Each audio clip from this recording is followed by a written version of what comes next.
Assalamualaikum warahmatullahi wabarakatuh. Perkenalkan, di sini saya Nuraida Syifa akan mempresentasikan perubahan organisasi untuk memenuhi tugas mata kuliah perilaku organisasi yang diampu oleh Ibu Tri Isniarti Putri MSI. Oke, langsung saja di sini kita masuk ke latar belakang, yaitu semua organisasi merupakan bagian dari sistem sosial yang hidup di tengah-tengah masyarakat. Masyarakat itu sendiri memiliki sifat dinamis, selalu mengalami perubahan dan perkembangan. Karakteristik masyarakat seperti itu menentukan organisasi untuk juga memiliki sifat dinamis. Tanpa dinamika yang sejalan dengan dinamika masyarakat, organisasi tidak akan survive apalagi berkembang. Ini berarti bahwa perubahan dalam suatu organisasi merupakan kebutuhan yang tidak dapat dihindari. Secara terus-menerus, organisasi harus menyesuaikan diri dengan tuntutan dan perubahan yang terjadi di lingkungannya. Proses penyesuaian dengan lingkungan merupakan salah satu permasalahan besar yang dihadapi organisasi modern. Nah, kemudian apa aja sih yang akan kita bahas di presentasi kali ini? Ya, di sini saya akan menjelaskan rumusan masalah yang akan kita bahas. Yang pertama ada apa sih yang dimaksud dengan perubahan organisasi? Kemudian yang kedua ada apa saja sasaran perubahan organisasi? Kemudian yang ketiga, apa saja tuntutan untuk perubahan organisasi? Yang keempat ada bagaimana sih strategi untuk pelaksanaan perubahan? Kemudian yang kelima ada bagaimana teknik untuk implementasi. Kemudian yang terakhir ada kesiapan untuk perubahan organisasi. Oke, langsung aja kita masuk ke bagian pertama, yaitu apa yang dimaksud dengan perubahan organisasi. Nah, perubahan organisasi adalah suatu proses di mana organisasi tersebut berpindah. Dari mana? Yaitu dari keadaan yang sekarang menuju ke masa depan yang diinginkan. Untuk apa? Ya, untuk meningkatkan efektivitas organisasinya. Kemudian tujuannya adalah untuk mencari cara baru atau memperbaiki dalam menggunakan research dan capability dengan tujuan untuk meningkatkan kemampuan organisasi dalam menciptakan nilai dan meningkatkan hasil yang diinginkan kepada stakeholder. Nah, kemudian apa sih pengertian perubahan organisasi ini kalau menurut para ahli? Nah, di sini saya mengambil menurut Herbert T. Chardon, George R. Terry, dan Robbins. Di sini akan membahas menurut Herbert dulu ya. Jadi menurut Herbert Chardon, pengembangan organisasi berarti hal yang berlainan bagi berbagai ahli dalam bidang ini. Akan tetapi, pada dasarnya, pengembangan organisasi merupakan suatu metode untuk memudahkan perubahan dan pengembangan dalam orang-orang. Misalnya nih, kalau dalam orang-orang itu ada dalam gaya, nilai, dan keterampilan. Kemudian contoh dalam teknologi yaitu kesederhanaan yang lebih besar dan dalam kompleksitas. Dan dalam proses dan struktur organisasi itu misalnya dalam hubungan dan peran.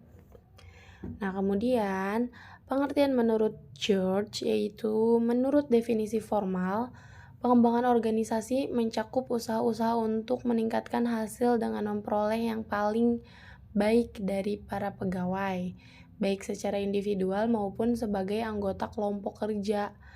Nah, kemudian yang terakhir itu ada menurut Robbins 2006, yaitu pada dasarnya perubahan yang dilakukan organisasi-organisasi itu mengarah pada peningkatan efektivitas organisasi dengan tujuan mengupayakan perbaikan kemampuan organisasi dalam menyesuaikan diri terhadap perubahan lingkungan serta perubahan perilaku anggota organisasi itu sendiri. Kemudian di sini kita akan masuk ke bagian B atau bagian kedua, yaitu sasaran perubahan. Apa aja sih sasaran perubahan dalam perubahan organisasi?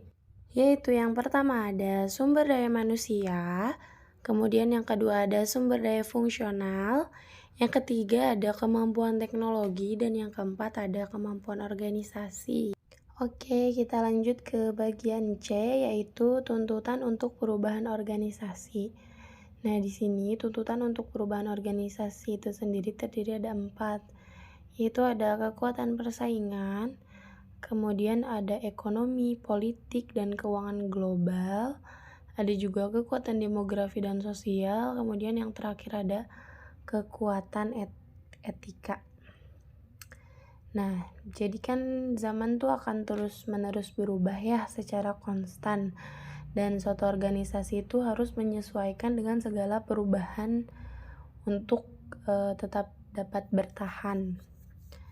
Nah, yang tadi itu yang 4 disebutin itu adalah tuntutan-tuntutan untuk perubahan organisasi. Kemudian kita masuk ke bagian B, yaitu ada strategi untuk pelaksanaan perubahan. Nah, di sini strategi itu sendiri ada 2, yaitu kepemimpinan untuk perubahan dan juga ada hambatan untuk perubahan. Nah, di sini kepemimpinan untuk perubahan itu yaitu kebutuhan akan perubahan dalam organisasi dan perlunya pemimpin yang dapat berhasil mengelola perubahan terus tumbuh. Nah, salah satu gaya kepemimpinan yang dapat merubah sebuah organisasi itu disebut dengan transformational leadership. Khususnya sangat sesuai untuk membawa perubahan.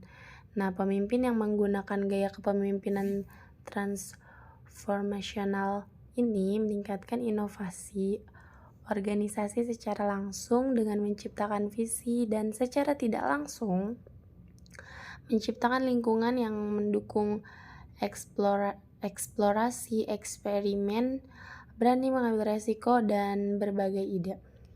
Kemudian ada hambatan untuk perubahan.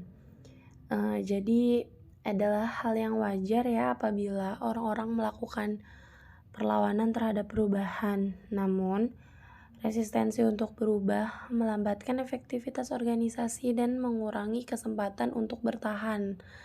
Nah, resistensi untuk berubah dapat ditemukan di organisasi, kelompok, dan tingkat individu. Resistensi untuk berubah tingkat organisasi, konflik, dan kekuasaan. Nah, perubahan pada umumnya bermanfaat bagi sebagian orang. Fungsi atau divisi ketika berubah menyebabkan konflik organisasi dan persaingan kekuasaan. Jadi, suatu organisasi itu seringkali menghindari adanya perubahan tersebut. Padahal hambatan dalam perubahan itu adalah suatu hal yang wajar ya. Nah, kemudian di sini ada tahapan-tahapan pencegahan, yaitu ada perbedaan dalam fungsi orientasi, kemudian ada perbedaan budaya, orientasi, dan yang terakhir ada resistensi untuk berubah tingkat grup. Kemudian kita langsung aja ke bagian E, yaitu teknik untuk implementasi. Nah, pemimpin mengartikan visi dan membuat strategi, tetapi manajer dan karyawan di seluruh organisasi terlibat dalam proses perubahan. Beberapa teknik dapat digunakan untuk mensukseskan implementasi perubahan. Nah, salah satunya itu adalah dengan 8 langkah. Yang pertama itu ada membangun rasa urgensi, kemudian menciptakan tim pemandu, kemudian merumuskan visi dan strategi. Nah, kemudian setelah kita merumuskan visi dan strategi, kita juga harus mengkomunikasikan visi perubahan itu apa. Kemudian kita juga memberdayakan tindakan menyeluruh. Dan yang terakhir itu ada menghasilkan kemenangan. Bukan yang terakhir, yaitu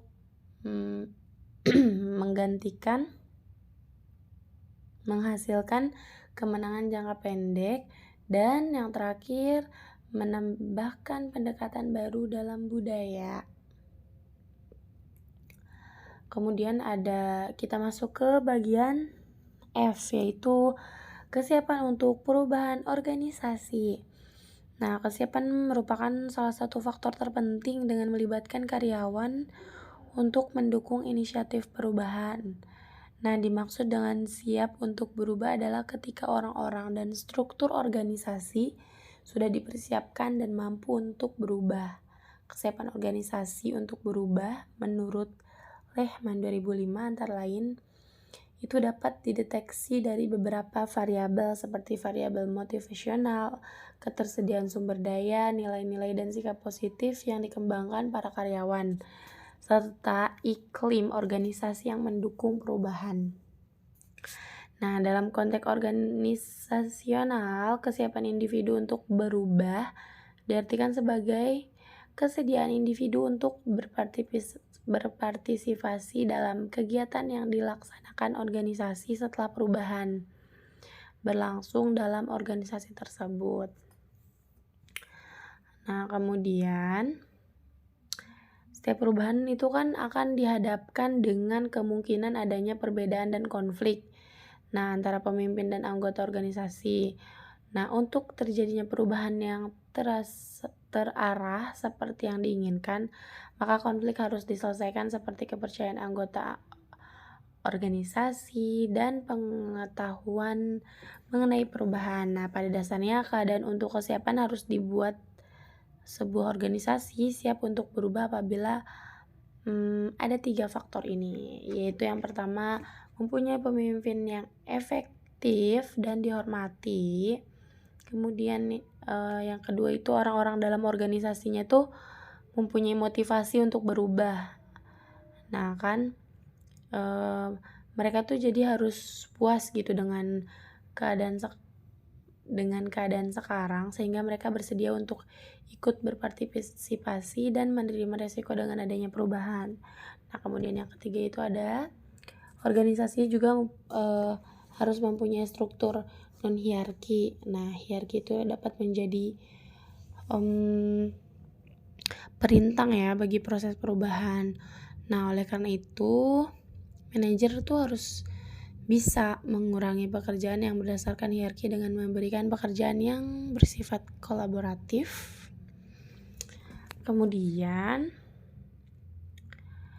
kesimpulan dari semuanya yang saya jelaskan yaitu proses perubahan dan pengembangan organisasi, meskipun banyak sekali ya konsep-konsep mengenai pengembangan organisasi sekarang ini yang mungkin akan saling tumpang tindih.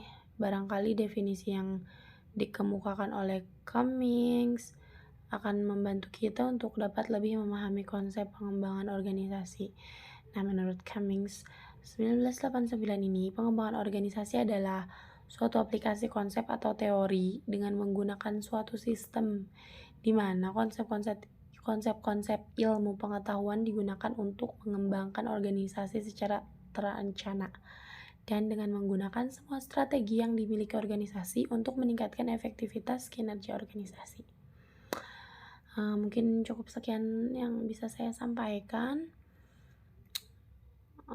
Kurang lebihnya mohon maaf. Assalamualaikum warahmatullahi wabarakatuh.